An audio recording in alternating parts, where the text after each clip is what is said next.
அனைவருக்குமே வணக்கம். சற்று முன் கிடைத்திருக்கக்கூடிய ஒரு மிக மிக முக்கியமான செய்தி ஒன்று வெளியாகியுள்ளது. சற்று முன் உதயநிதி வீட்டில் புகுந்த அமலாக்கத்துறை இது மாதிரி பார்த்தீங்கன்னா செய்திகள் வெளியே இருக்கு.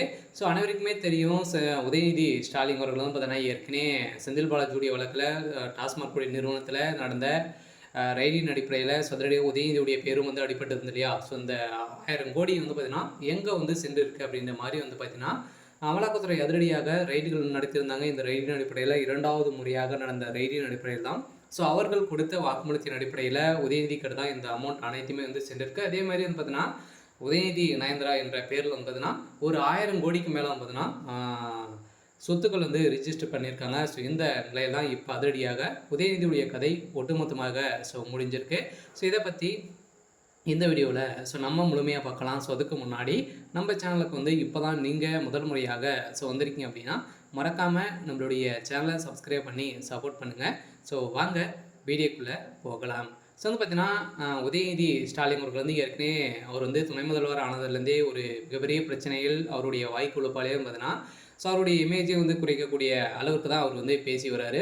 இதை தொடர்ந்து செந்தில் பாலாஜியுடைய வழக்கிலும் அதே மாதிரி செந்தில் பாலாஜி அமைச்சராக இருக்கும்போது டாஸ்மாக் நிறுவனத்தில் இந்தியாவிலேயே வரலாற்றிலேயே முதல் முறையாக பார்த்தீங்கன்னா ஸோ தமிழகத்தில் டாஸ்மாக் நிறுவனத்தில் நடந்த ரைடின் அடிப்படையில் எக்கச்சக்கமான பணங்களும் சிக்கிது. அதே மாதிரி குறைந்தபட்சம் 1000 கோடிக்கு மேலே மெகா ஊழல் நடந்திருக்கு அப்படின்ற நிறுவனம் ஆகி ஸோ இப்போ பார்த்தீங்கன்னா வழக்குப்பதிவு செஞ்சுருக்காங்க. இந்த வழக்குப்பதிவின் அடிப்படையில் செந்தில் பாலாஜியுடைய பதவியை ராஜினாமா செய்திருக்காரு.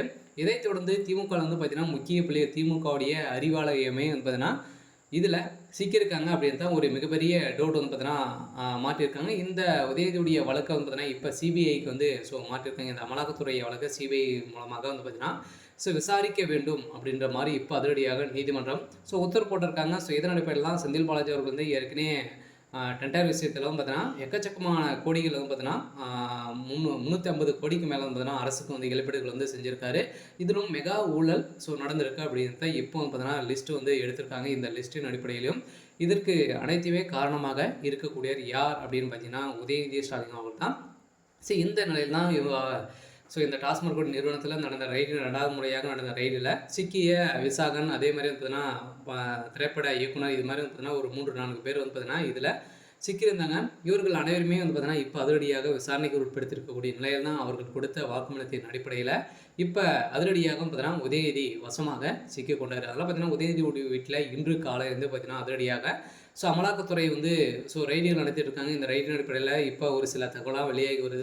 எக்கச்சக்கமான பணங்கள் இதில் கிடைத்திருக்கு அப்படின்ற மாதிரி இப்போ தகவல் வெளியாகி இருக்குது. சொல்ல பார்த்தீங்கன்னா வருகின்ற சட்டமன்ற தேர்தலுக்காக வயநாம பார்த்தீங்கன்னா